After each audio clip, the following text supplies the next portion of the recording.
Guys, happy Monday. The studs and duds of the week coming your way. This one's a little different, which is nice. But obviously, as always, start with the positive. Congratulations to John Sterling on his retirement.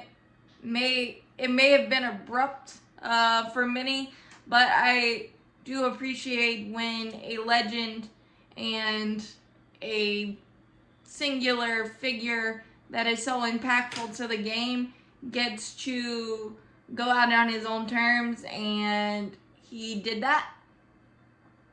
And at 86, and so many famous home run calls, so many impactful moments. The Rick Camp game for the Braves, Atlanta Hawks, and all of that stuff that he did, and the Yankees win call after every Yankee win, even though it's not my favorite. It gets stuck in my head, and that's the mark of an amazing announcer, and just needed to give props to him. Just so amazing, and best of luck in your retirement, and hope you get to do whatever you want to do and enjoy that. So that's why he's one stud. The other two studs are kind of a couple pitchers and probably maybe a little unexpected pitchers. Tanner Houck of the Boston Red Sox threw a 2-0 shutout, complete game shutout, 149 against the Cleveland Guardians, who have the best record in baseball. So major props to Tanner Houck. And the Boston pitching staff could be a stud in its own right, because it's 172 this entire year, and somehow they're 13-10 and staying afloat despite all the injuries and defensive miscues and lapses, whatever you want to call it.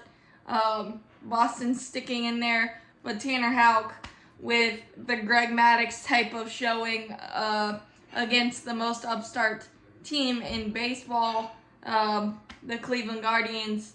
That is why he is a stud. And then Ranger Suarez threw a complete game shutouts this week as well. Ranger Suarez is one the Braves cannot solve.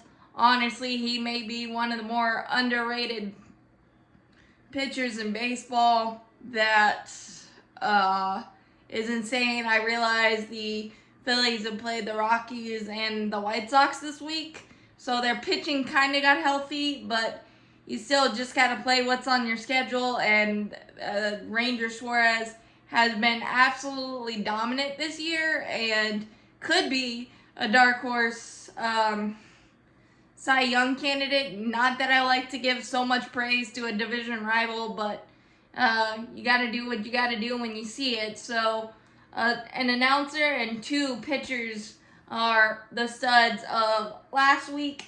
And then the duds, the Chicago White Sox. Man, wow.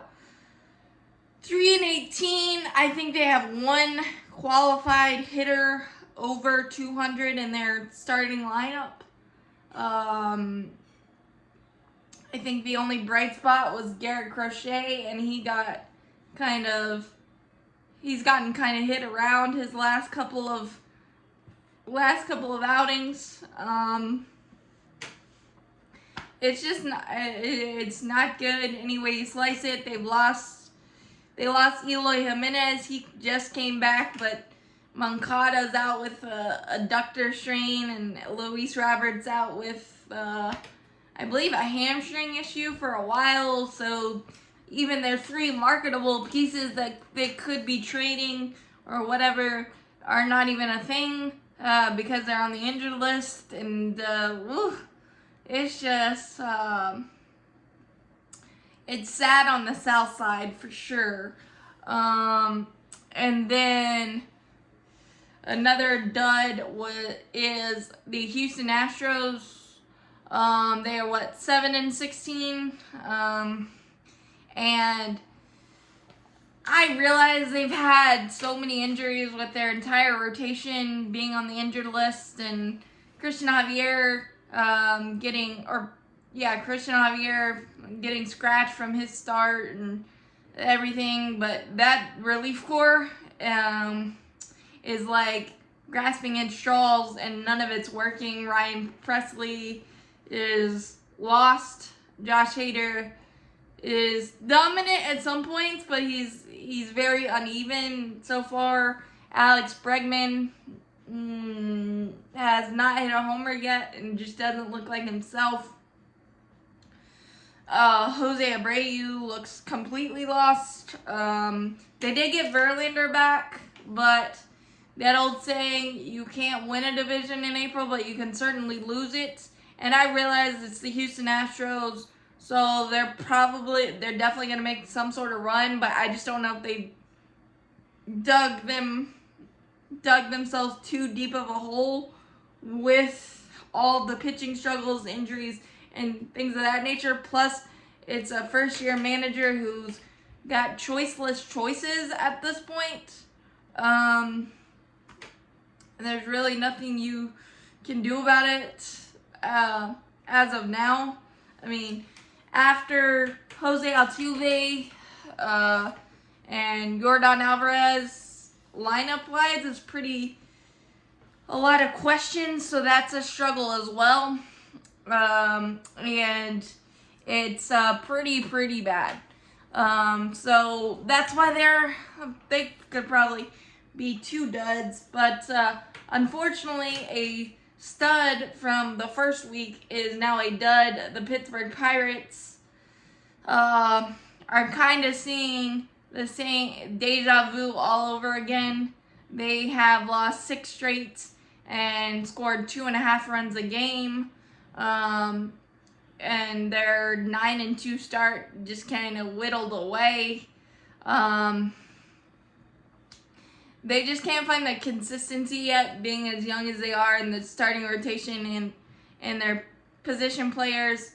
And I will not do multiple back-to-back people or teams or whatever usually, but they just stuck out, as in they have hit a crater, and it's been a big-time struggle. But those are the studs and duds of the week. Hit that subscribe button, hit that like button, helps out a lot. Thanks, guys. Can't wait to do next week.